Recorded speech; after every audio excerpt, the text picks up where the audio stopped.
जैसे ही मक्खियां उसके चेहरे पर चल रही होती हैं, मार्क आखिरकार जमीन पर पड़े पड़े जागता है।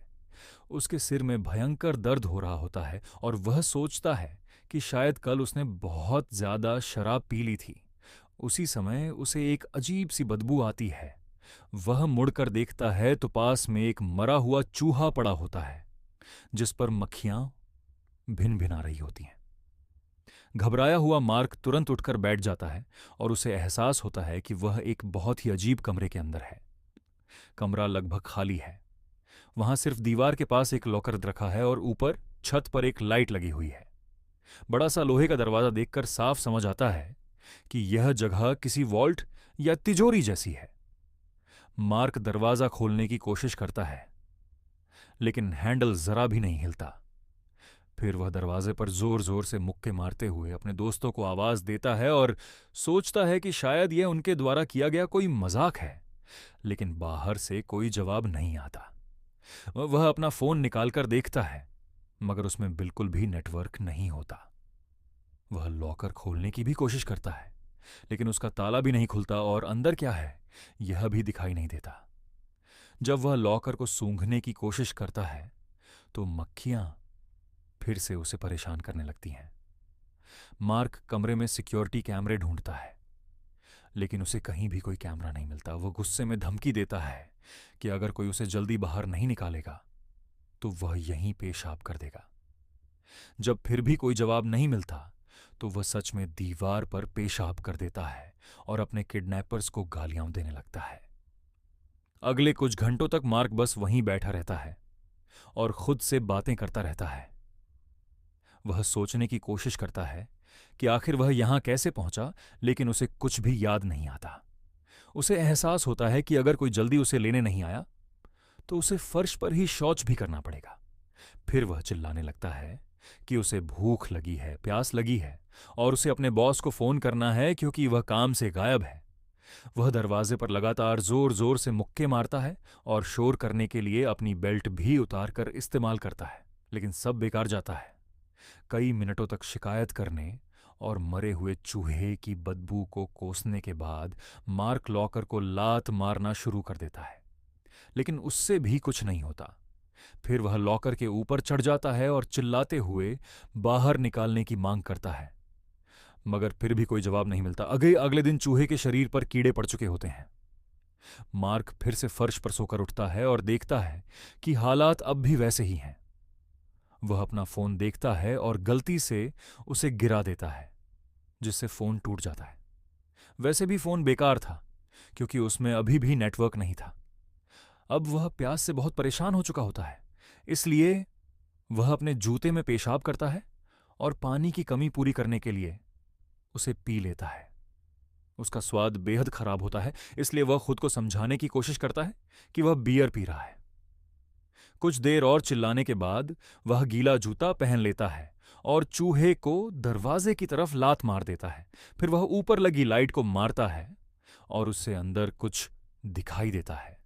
वह लाइट को जोर से मारता है ताकि वह गिर जाए और उसमें से उसे एक चाबी मिलती है। मार्क थोड़ा डरता है कि लॉकर के अंदर क्या हो सकता है, लेकिन फिर भी वह उसे खोल देता है। अंदर उसे 2 गैस कैनिस्टर और कुछ औजार मिलते हैं। सबसे पहले वह हथौड़ा और छेनी से दरवाजे को तोड़ने की कोशिश करता है। इससे पेंट खराब हो जाता है, लेकिन लोहे के दरवाजे पर कोई असर नहीं पड़ता। फिर वह कैनिस्टर खोलने की कोशिश करता है और काफी जद्दोजहद के बाद एक टूल की मदद से उन्हें खोल पाता है। सारे उपकरण जोड़कर काम करने लायक बनाने में उसे काफी समय लगता है, क्योंकि उसे इनके बारे में ज्यादा जानकारी नहीं होती। लेकिन आखिरकार वह एक काम करने वाला ब्लो टॉर्च बना लेता है। वह तुरंत आग की लौ को छत पर लगे स्प्रिंकलर की तरफ करता है, मगर कुछ नहीं होता। फिर वह ब्लो टॉर्च से दरवाजे को पिघलाने की कोशिश करता है। धातु पर जलने का निशान तो बनता है, लेकिन दरवाजा नहीं टूटता।